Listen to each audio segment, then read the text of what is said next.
you were also that you also were some time ago in the beginning, and personally, I hope you were so much confused as I am.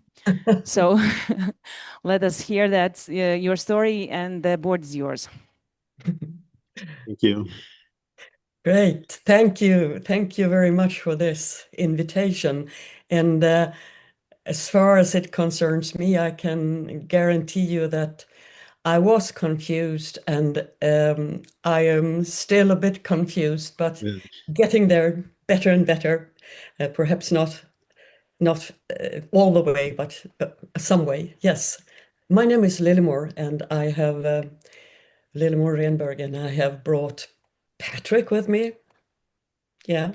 My name is Patrick Sjöberg, and as Lillemor said, I think maybe you have to be a bit confused to understand the spiral totally. So that I always bring some confusion into my work, and I think that's good for learning. But maybe we can come back to that later. Yes. So what we will do now is start to share our slides, and as we understand it, you have perhaps copies of the slides in your own language. Is that right? Great, super. So sharing is here. There it is. Can you see the slides right now? Good.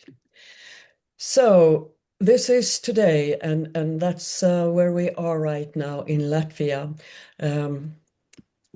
Uh, I used Google Translate, and this was what I got.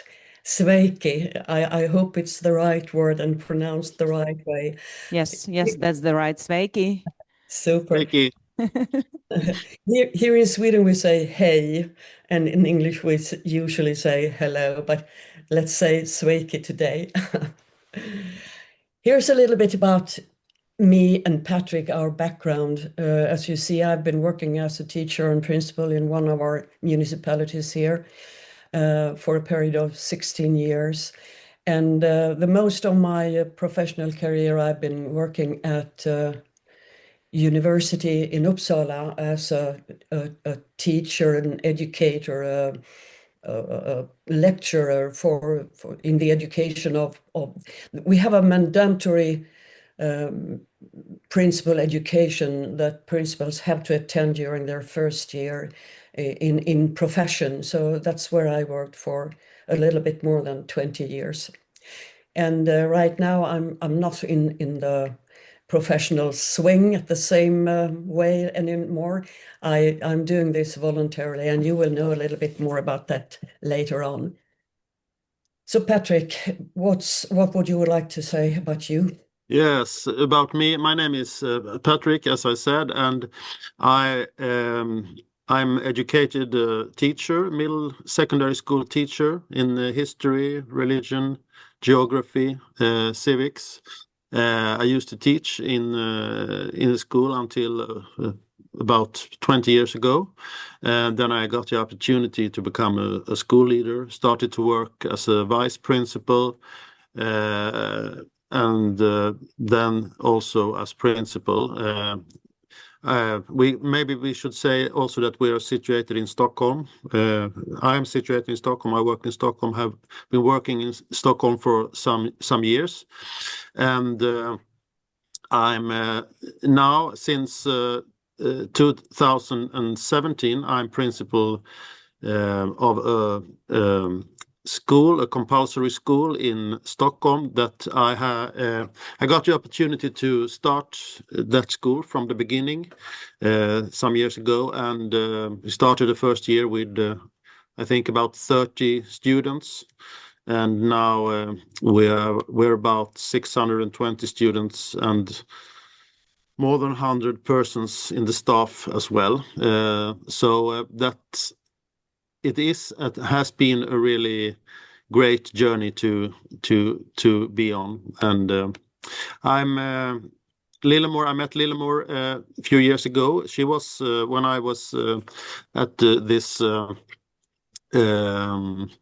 principal education program. She was a teacher there, and then we met some years later in this spiral network, and we started to work together a few years ago, leading and supporting the networks in Sweden. And we have met some educators in Sweden, but also in some other countries, Finland, Spain, Canada, Wales, and now we're delighted to meet you and your new network here in Latvia as well. Well, this is something that you would like to say something about, Patrick, isn't it?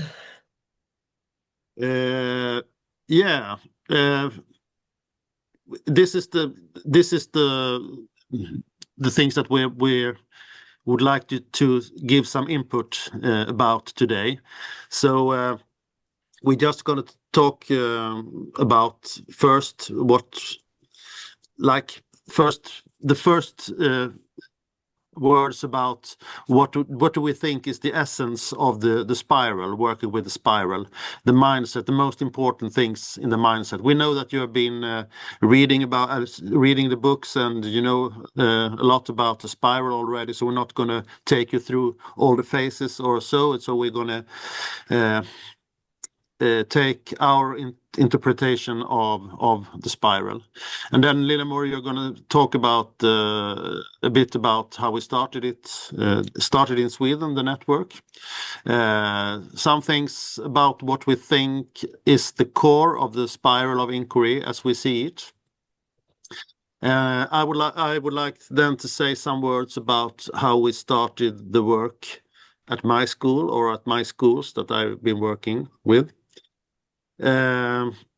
Some words about how we work with the scanning, how we work with the phases of the spiral, some ideas about how we ask questions to the students, how we use these answers to develop schools, and then I will say something about data. What data do we have? What data can we get from the spiral? And before we finish, I hope we have time to talk a few minutes about what we call child perspective or child's perspective. So that's the plan for the hour to come from us. And maybe you have got, I don't know what you said. I didn't get it there. If you have questions, you will take them at the end, or? Yes. We have system that people will send in the questions, and then I will read for you those. Okay, and then we try to save some time at the end if there are any questions that we can discuss. Yeah, thank you. Let me start with some words about how the spiral started. It was during the period when the spiral was brought into life. A lot of principals, teachers, and superintendents took part and shared their findings and reflections. And it was an educational initiative led by Judy Holbert and Linda Kaiser, and it was mainly brought out by the Ministry of Education in British Columbia in Canada. But these two, even if it was a lot of principals, teachers, and other people who were there, these two magnificent and adorable females are really the cognitive midwives of this spiral, because they put it together, they took it further on, they shared it in many ways, and perhaps most important, they also lived their message, and they still do. They listen, they reflect, and they learn all the time from all people they meet and have met. So they are they are something that we need to honor in many aspects. And something very important is also that the spiral we know that you are at least you have had it presented for you, and in some ways you are familiar with some parts of the spiral. But the spiral in itself is not something new. It's not something totally new. A lot of those things is collected, and we will talk about that a little bit later on. I mean, it's theories coming from other researchers too, and you have read about it in different textbooks before. So even if it's put together in a spiral, it's not totally new. The new thing is how it is put together. Patrick. There's one thing we have to say that we always say when we meet people working with a spiral, and one of the first things that we must say is that we never see ourselves as experts when we talk about the spiral or working with the spiral. And this applies to me as a principal at the school and here as well. I don't see myself as an expert. I have to see myself as a learner, a group learner in the group. We can give some input about how we have worked in our schools in Sweden, but we see it like we are here to engage in shared learning together with you. It's more difficult when we're not in the same room, but we will pretend that we're together with you in the room. So we try to move away from situations where we talk about implementing, arguing, motivating.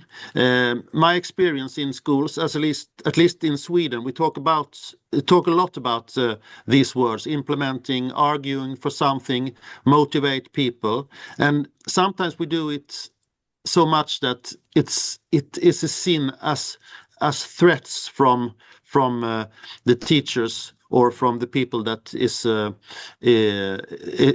that are the targets. So we try not to see people like targets for our ideas. And this is the quote that you see in the picture. Collaborative inquiry is a process in which teachers are seen as the drivers and are valued for their role in school improvement rather than being viewed as the targets of improvement efforts, Donahoe and Velasco.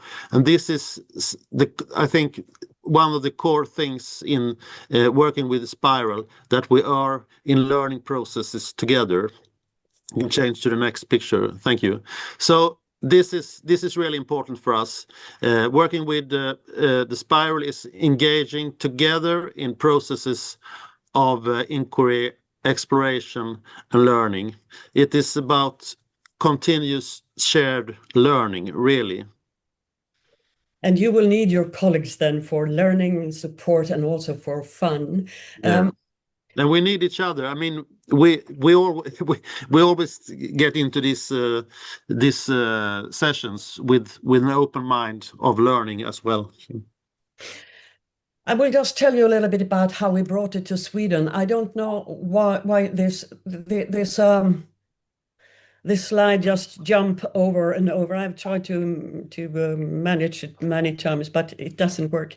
94, I met Judy Linda for the first time in Florida, and it was not the spiral that was in focus at that time. But ever since then, we have known each other and we have seen each other a couple of times. 2017, I had the pleasure and the honor and also the confidence from my colleagues to organize a study trip to Vancouver, and I asked colleagues to Judy and Linda to create a program when we got there, and we met Judy and Linda, and we also went to different schools, and we saw that there was a coherence between what they told us and what we saw and what we heard from the principals, from the teachers, and also from the students. And at the time, I felt that there was something in this that I really missed in the Swedish educational system that had become very, very, you could call it a bit stiff, very, very, very systematic, which is very good. But there is a certain point when it got a little bit too stiff. Some important values had been passed away in a way. So what I heard there in 2017 in Vancouver, it was words from heart, it was words from soul that I really had missed. So I thought that this is something that I really would like to bring over to Sweden. And I stayed in contact with Judy and Linda, and 2018, I had the possibility to organize a 2-day conference for principals who had finished their 3-year principal program at Uppsala University. And I also invited a colleague, Ingela Netz, who joined me, and we organized several 1 or 2 days program where Judy Holbert and Linda Kaiser came to Sweden and presented the spiral. Somewhere in just before the pandemic, the Swedish Agency of Education asked us to organize a program for a special academic program for principals, and also 1 or 2 teachers with a spiral as the focus. And that was when I was working as an employed at university, and Patrick was one of the participant principals at that time.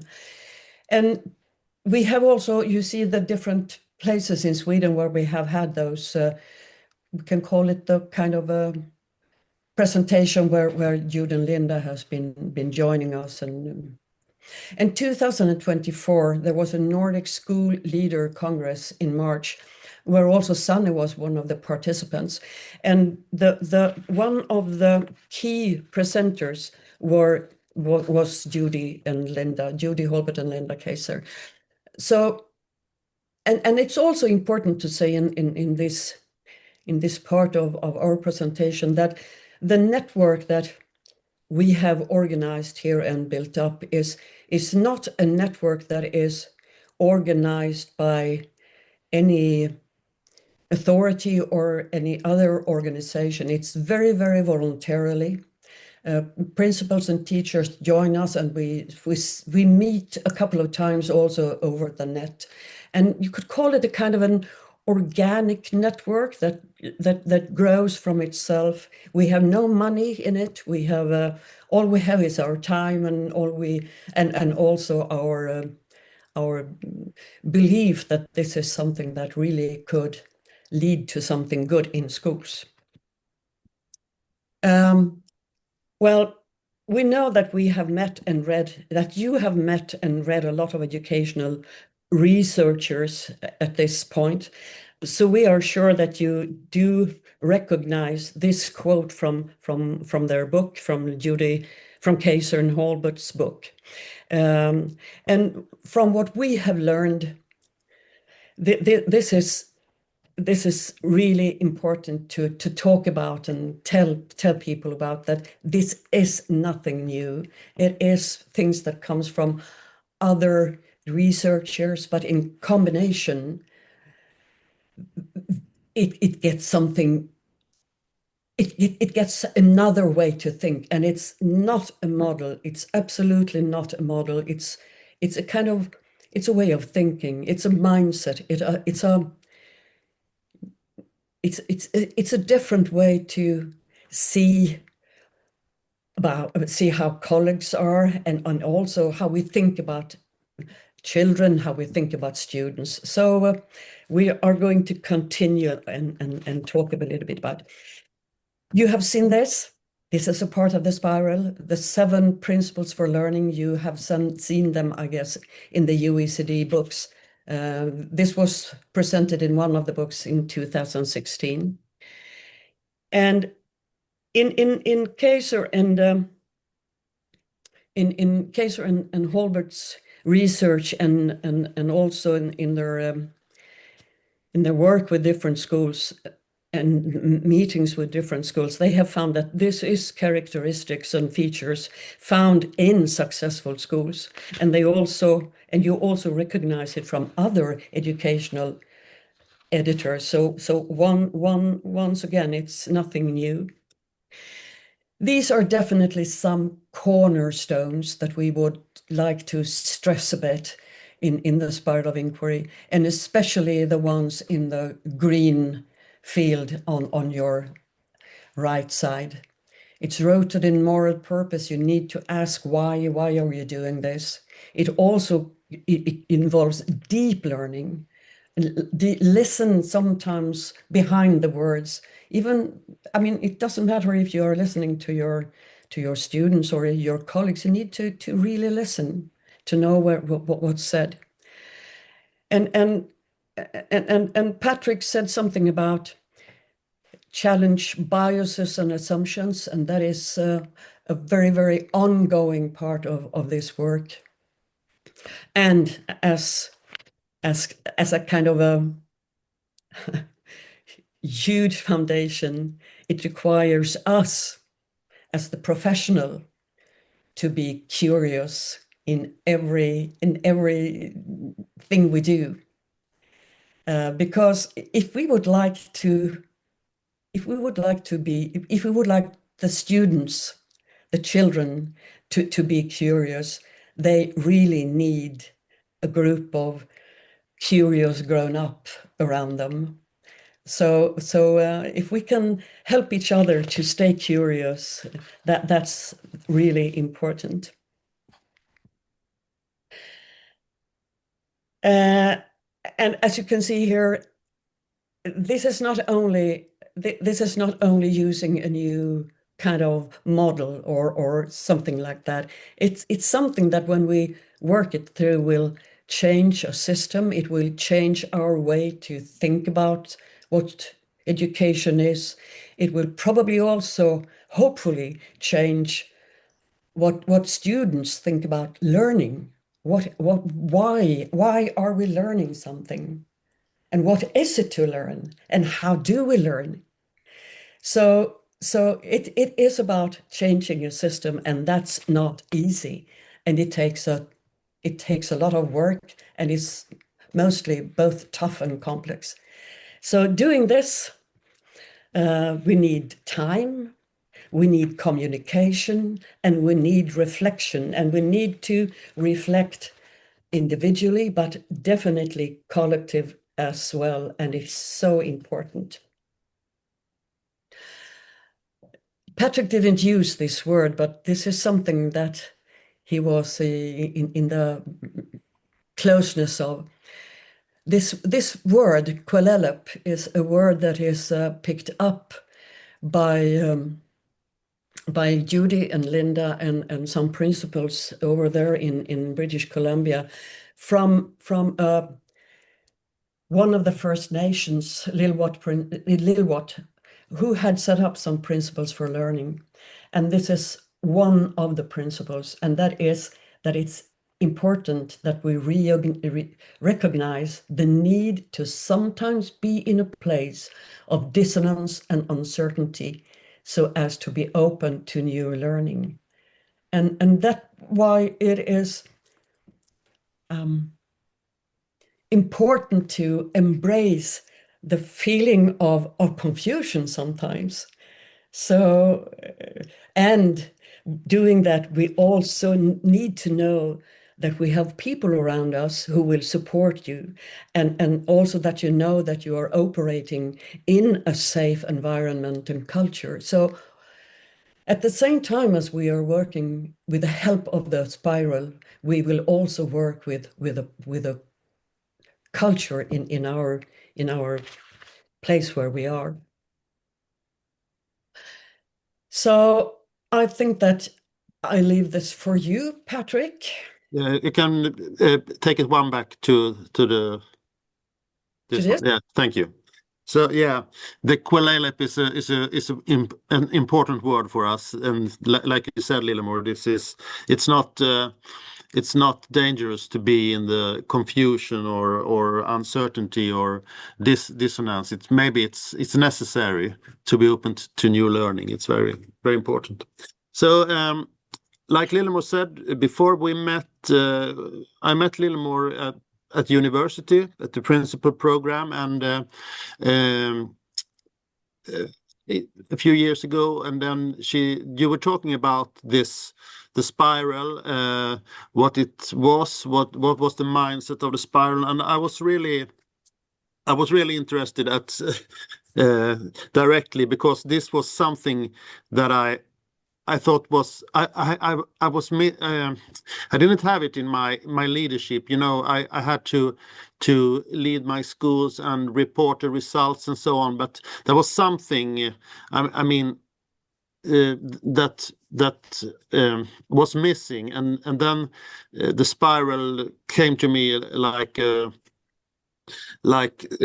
part of the solution to work with the quality work at the school. And those ideas, I was really filled with these ideas. So I went back home to my school and tried to start working with the spiral. I was really excited to implement these ideas in my school. So I went home to my school. I gathered the teachers, presented the spiral and its phases, what it stood for, and I thought this must be perfect for my school. But I understood that they mostly felt frustrated at the beginning. So they thought maybe, oh, are you coming with a new model? Are you coming with the new methods to use? Why aren't we using the same one as we did last year? Why do we have to do new things all the time? And I really failed to convey that it wasn't a new model. It wasn't not a new method. It was more an approach to development and to learning. So, but this was really difficult. The first year I was really struggling, and I thought that maybe I had to restart the whole thing. So I really had to take a step back. So I didn't really talk so much for a while about the spiral, or I didn't show it, didn't put up any posters on the wall. So instead, we started to work completely different way, I think. We began exploring our values instead. We're talking about, do we have common values? We tried to look at our culture. Do we have a culture where we think the same things about learning, about how we relate to the students, how we relate to each other? Do we speak the same language? Do we use the same words where we talk about learning, and so on and so on? So I think I needed to ensure that we agree that the foundation for learning and development work at school is what is happening for the student at our school.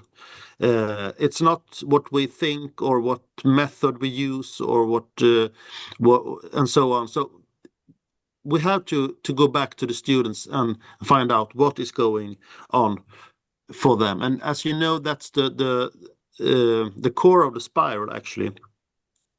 And after that, after we have worked with that for maybe half a year, we could try to start working with the scanning and so on. I know that you have been working with the scanning now, and that's I really want to to send this my experience to you about don't rush this spiral, so it will appear as a new method or a new model for the teachers if they don't know what's really the foundation behind it. So this was one of the main things that I experienced when we started. And if I would start it again, I would really start working with the culture and the common values at school. Okay, Lillemor, you can change to the next one. What I discovered, and that was, I think, that is probably why I like the spiral so much. I discovered with myself and in my schools that we often wanted to jump straight into actions when we had seen something, when we had developed something, we tried to set focus on something. We really were very, very fast to rush into action, and we tried to make changes based on what we thought we knew. But we really knew it, actually? I wasn't sure. Sometimes it led to good changes, but many times we missed the mark, the target. So if you click again a little more, this I found I met this expression, spray and pray. It's like when you using like a machine gun, you can't just point at one target. You spread it and you hope to hit something, but maybe you won't hit the target. So that was one finding that I thought that this is really good with spiral. We can't go too fast to action because we don't know really how to act if we don't stay in the 3 first phases first. So thank you. When we work with the spiral, we've seen that you have to work with all phases at the same time, actually. But if you're in the process, I think the first thing is that you agree about that it's important not to rush the process. You have to take it easy. We let it take time, and we'll allow ourselves to stay in these 3 phases as long as needed before moving on. If you scan, we might scan and think that we see a pattern. We talk about what we've seen, but instead of jumping fast to conclusions, we challenge our assumptions and beliefs about what has emerged, what we have seen. And this is really, really important for me, that we stay in this process within these 3 phases to challenge the assumptions that we see, the beliefs. This often means that we have to do a new scanning, challenge what we see again, and you can go between these phases for a time before you're really sure about what is really the thing that we have to focus on in our school. So this is something I really would like to say, that don't rush from these phases, and don't be afraid to have the courage to challenge your assumptions, to challenge each other. What you see at first, it's maybe you have to go a bit deeper to see what is really going on. I would like to add that Yeah. the develop a hunch is perhaps the most tricky part of the spiral, and I think it has to do. I'm convinced that it has to do with the question you can see under the headline. What is leading to this situation that we would like to change, and how are we contributing to it? And it puts the light not outside. It's time to close the window and take a look inside the organization. And who's inside the organization? Well, it's us. It's us grown up educational. So? Yeah. So when you've been scanning, develop the hunch,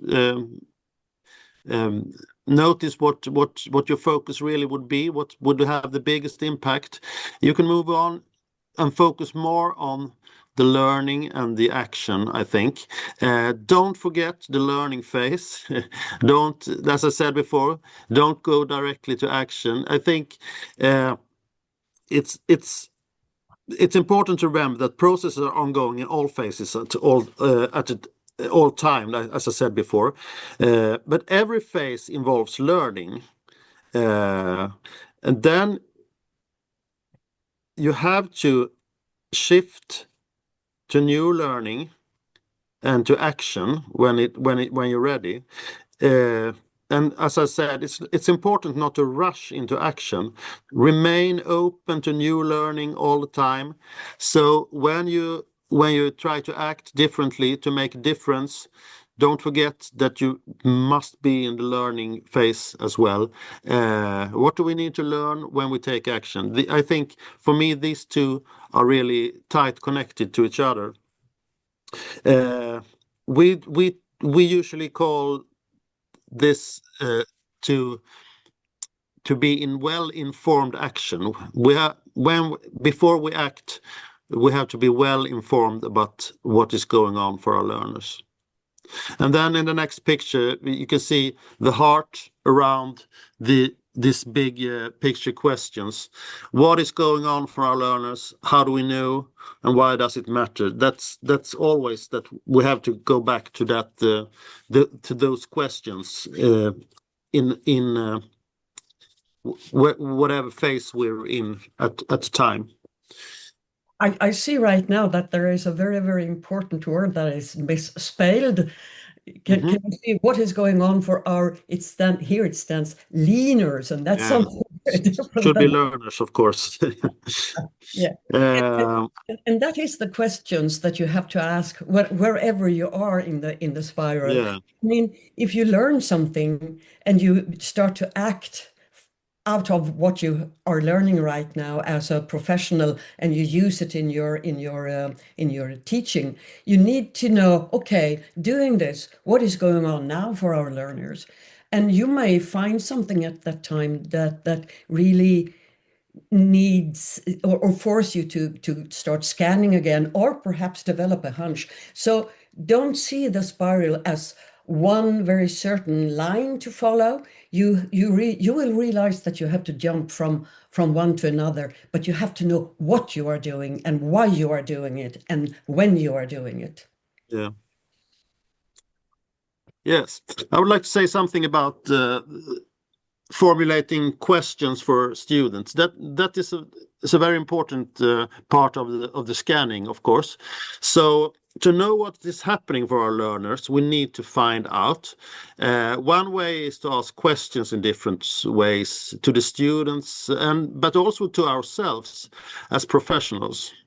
And me and Lillemor, we don't believe that surveys reveal so much. They can give us some information, but instead we had to have different types of conversations with the students to find out. And I will also say that I think it's very important to use other materials from the students' learning to initiate conversations. What they're writing, what they're drawing, what they're playing, and so on. Just try to find out to catch up where they are and start conversations about that. And also talk about how they arrived at that writing or that reading or that picture. Yeah. What brought them there? What kind of learning have taken place? So that's also a way to let the students realize how they learn. And when they get to know that, they are also growing when it comes to the capacity to plan their own learning and set their own targets, for example. Mm-hmm. Are you ready for the next? No. No. Okay. Yeah, no. Thanks. I would like to say something about about the target groups and about the questions as well, because you have to consider the target group. Is it 6-year-old students or a 16-year-old students?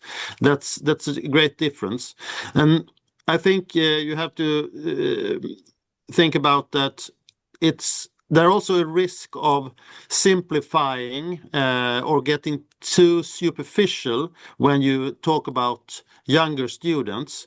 Uh, uh, so you really have to think about how you pose the questions to younger students, so you really can find out what you like to find out.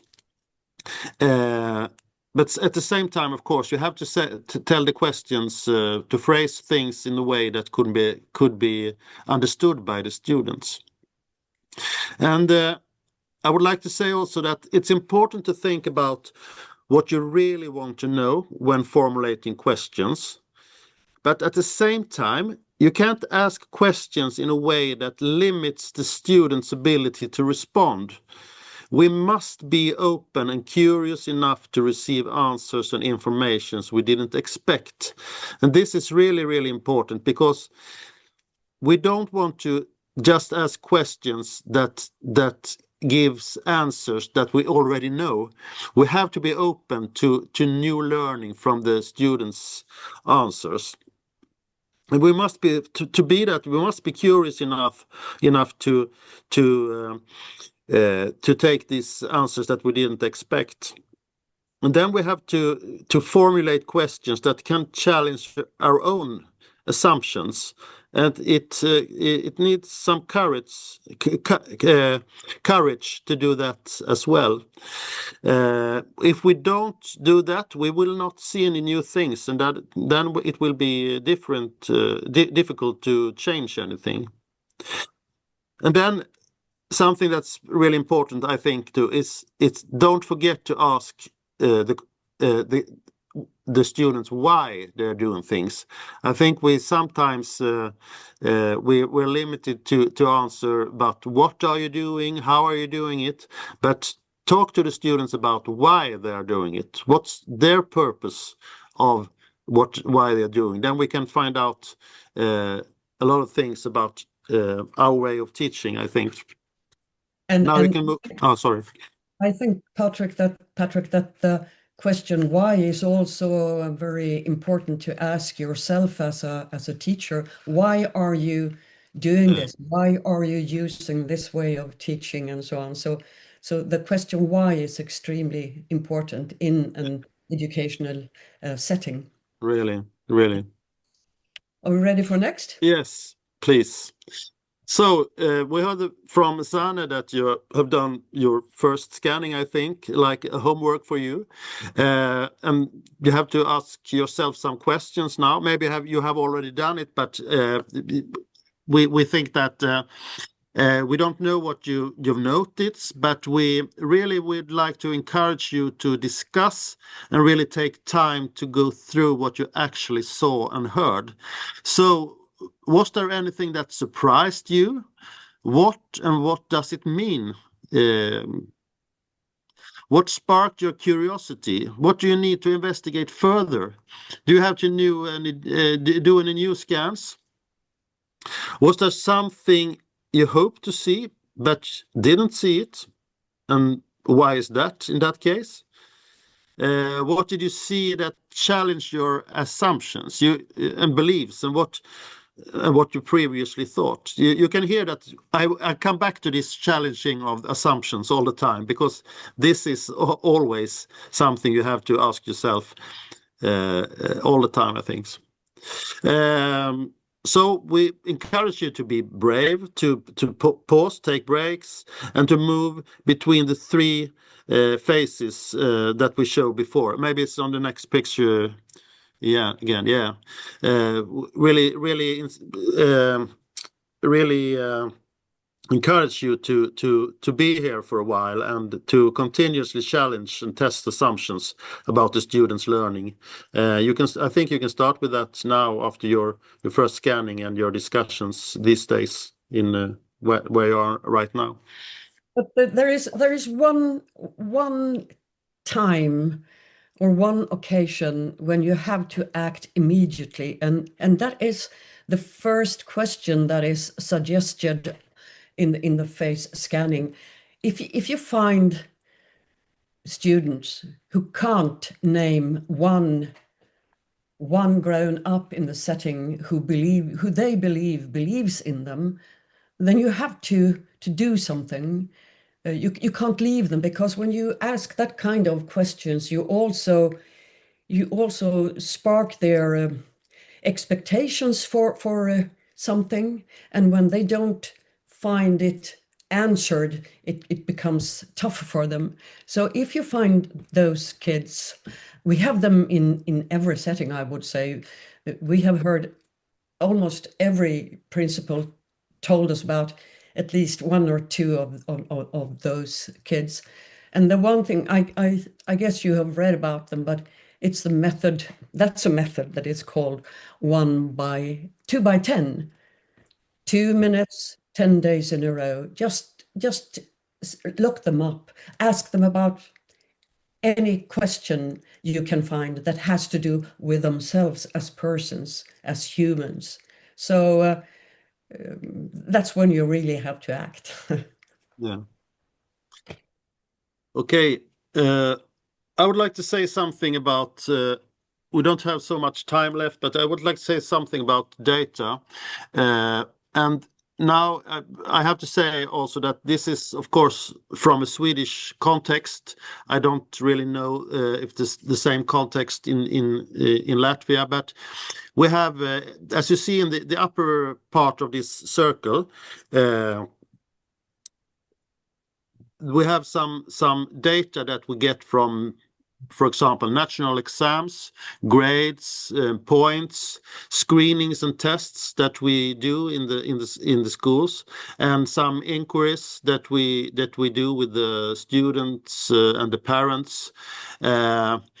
This data helps us to get results, to see results, analyze, see trends and patterns, maybe formulate new questions to achieve other and deeper informations. So this is traditional data that can be put in numbers or put in archives and so on. And if you look at the lower part of this circle, you see that these are some other kinds of data that you get from conversations and interviews with students, conversation with focus groups, maybe some students' examples, could be drawings, writings, essays, and so on. Observations, really important data. What you see, what teachers see, and your critical reflections and so on. This is just some example. These kinds of data that we think you will receive when you work with Spiral. This can help us to see some deeper get some deeper information and also help us to challenge the connection between data and teaching. Helps us to see misunderstandings, biases, beliefs, convictions, and assumptions. And we would like to say that these two kinds of data, they are really important, both of them. But from my point of view, when I work as a principal in Sweden, we often stay at the upper part of the circle. We see that kind of data, try to analyze it, and then we miss a lot, I think. So you can move to the next picture, Lillemor. You have to, yes, thank you, thanks. These are two columns of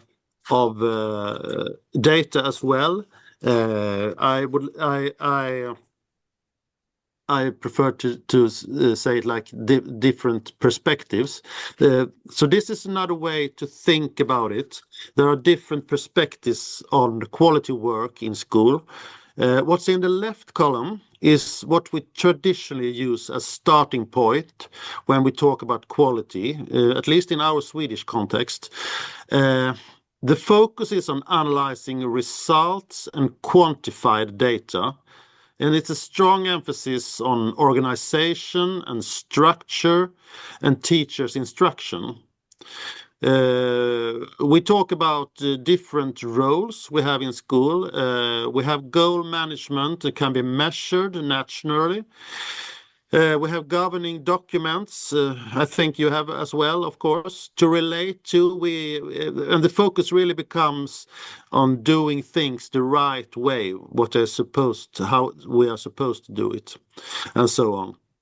These are really, really important data, of course, really, really important quality measures that we need to ensure that the students get the education that they have the right to. And as you can see, it's all these data are measurable, you can say. But through the spiral, I think we also gain a greater opportunities to see what's written in this right column. We can focus more on processes behind the results, so we can analyze the processes to achieve better results instead of only analyzing the results to change the processes. I think we got a deeper understanding of the learning. The stories about the school, they're also data. I don't know if it's Judy and Linda or something else. They call it the data with a soul. So the stories about the school can be as important as other data.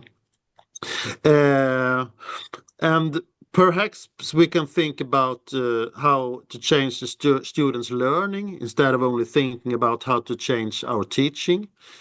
As I said before, work with culture at the same time that we work with structure is really important. And what's the point of structures if we don't have cultures that allows learning and development? We have different roles, of course, but we're also all learners in school, as I said before. And it's not just laws and regulations that guide us. There must be some purpose, a moral purpose for us to be in school teaching and get our students to learn.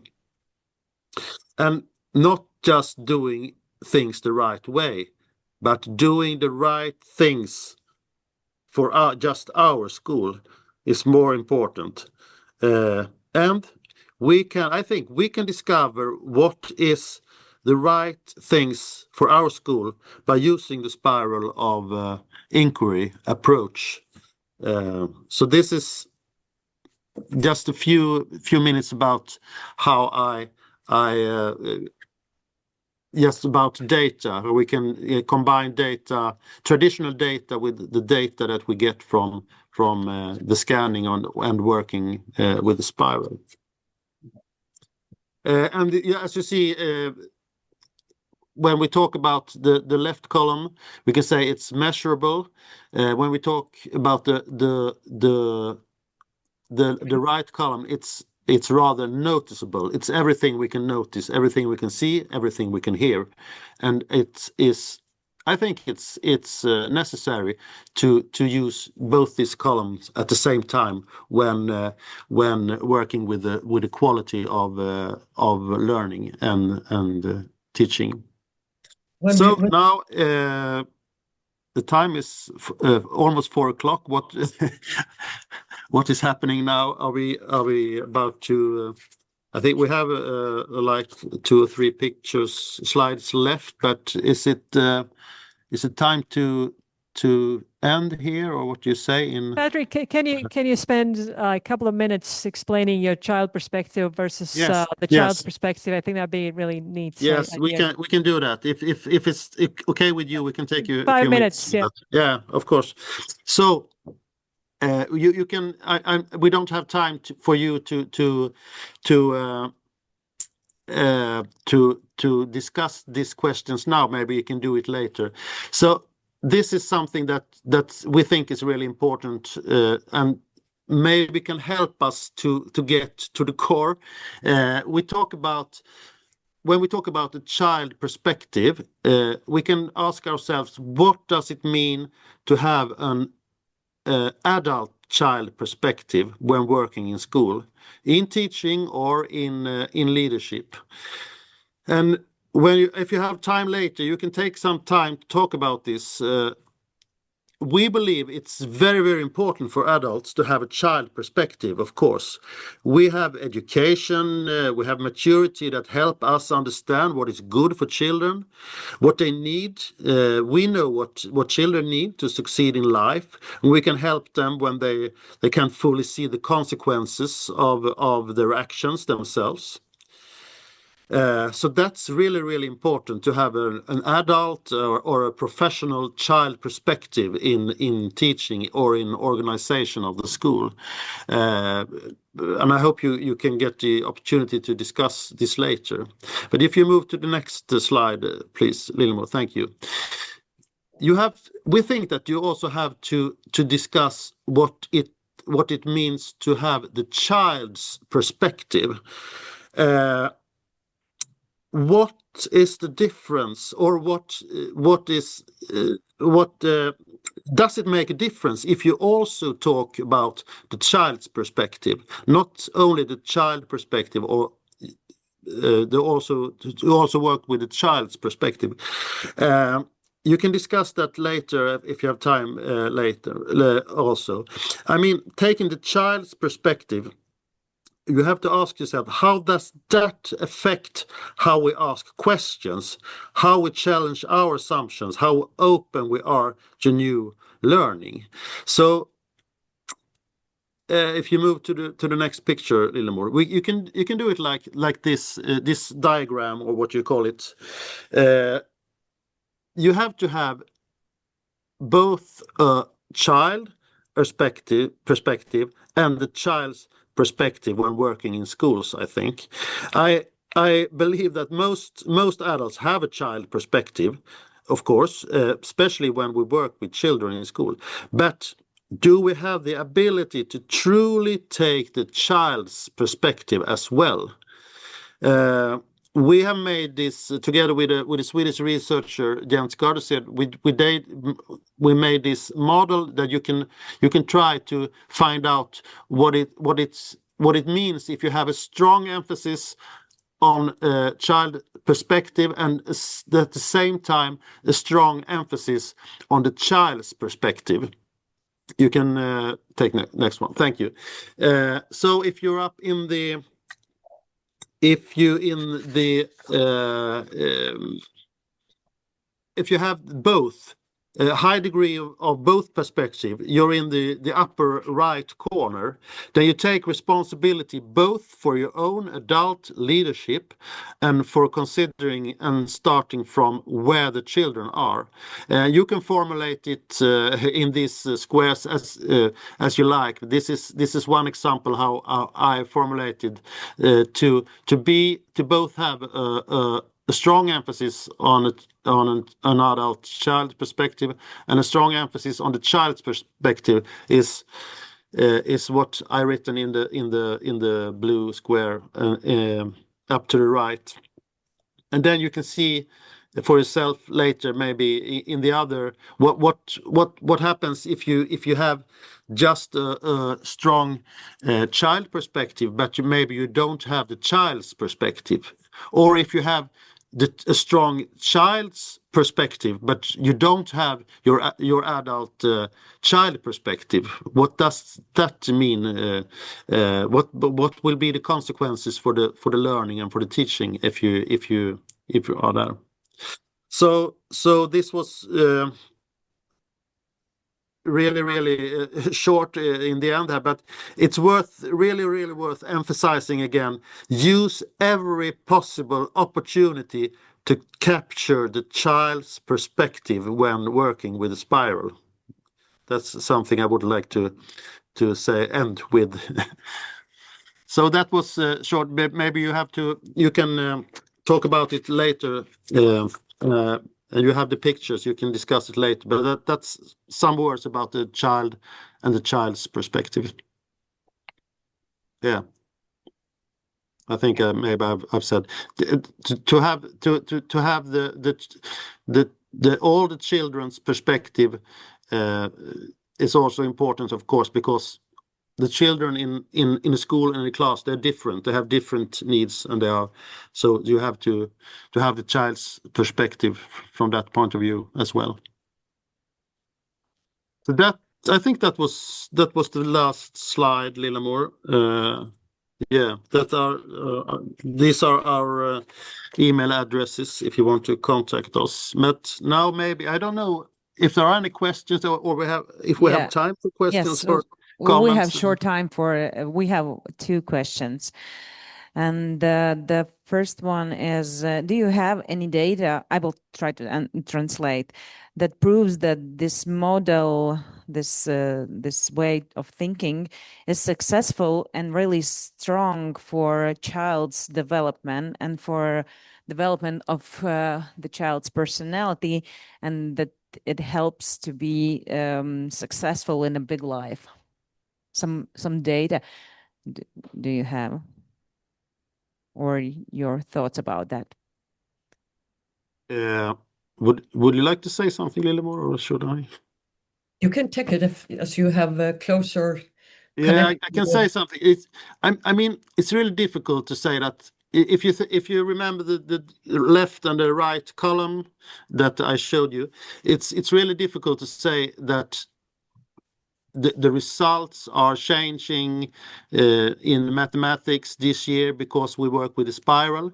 It's difficult to say that, but I can say from the other kinds of data that we have in the right column, when interviewing students, talking with the focus groups, observing lessons, talking to parents, teach meets with the teachers, we can see that the mindset and the way of deeper learning is changing, and that we can see that this will be in not in short term but in longer terms have impact on the students' way of learning or possibility of learning. I have right now, because in my school we talk about we work with especially with reading this semester. So I have myself some focus groups, students in 3rd, 6th, and 9th grade.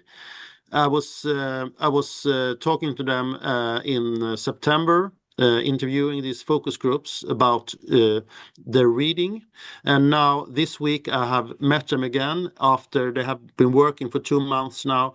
But I can't measure if their reading is better, but I can hear when I talk to them that they talk differently about the ways of learning, and I can assume from these conversations that they will have more possibilities to adapt learning from the other subjects as well, since they have tried new ways of work with the reading. So that's just one example. I think we can see in the right column, but not. It's difficult to say if there are some directly changes in the left column, and that's why I think it's so important to work with both these columns, not just look at the left one, because we don't see the whole truth there, I think.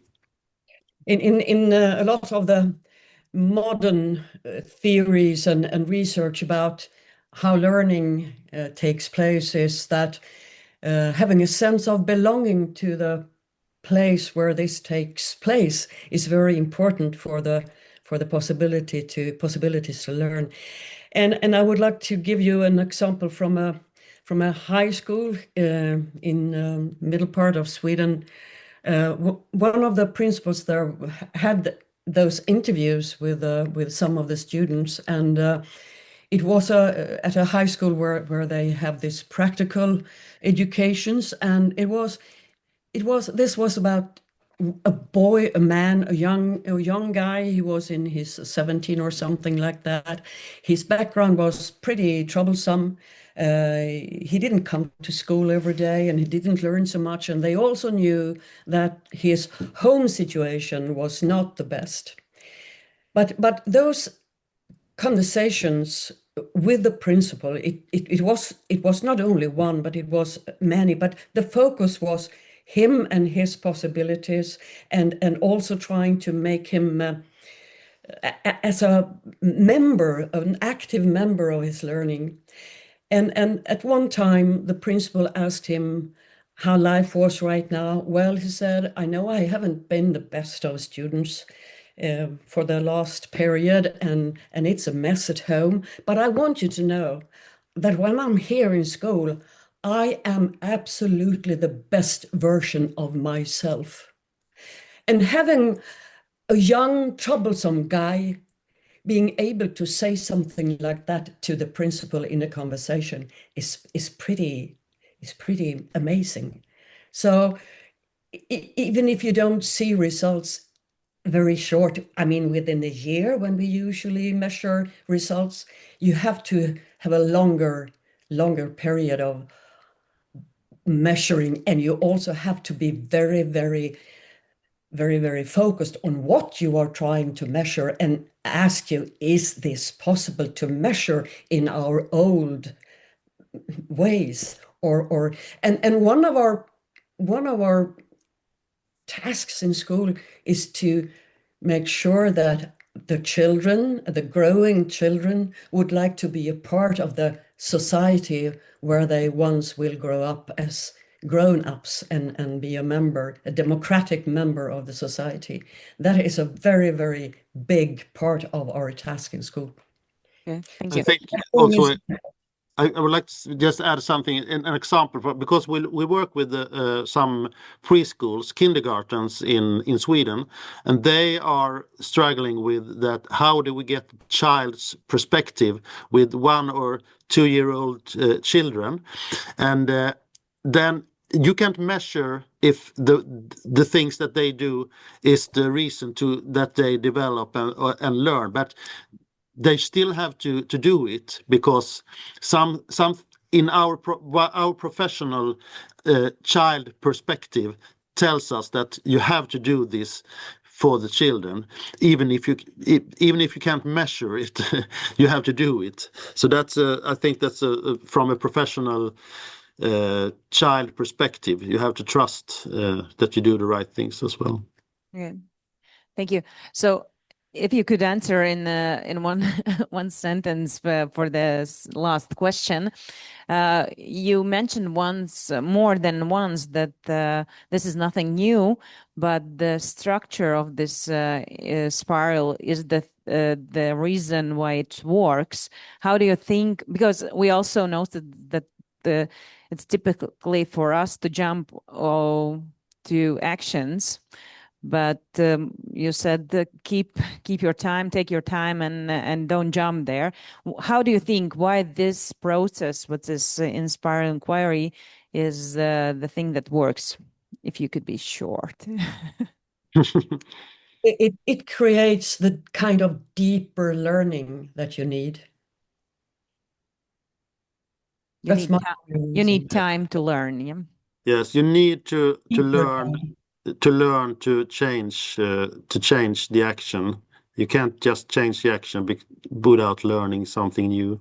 And to learn something new, you have to take the child's perspective. And you need to know the underlying reasons for why not learning is taking place. Thank you. Thank you very much for your experience and your story. And we will try to take things that are good for us and try to adapt it. So everyone, can we wave? Bye. Bye. Thank you very much. So Zana will contact you later. Bye bye. Thank you. Thank you. Bye bye.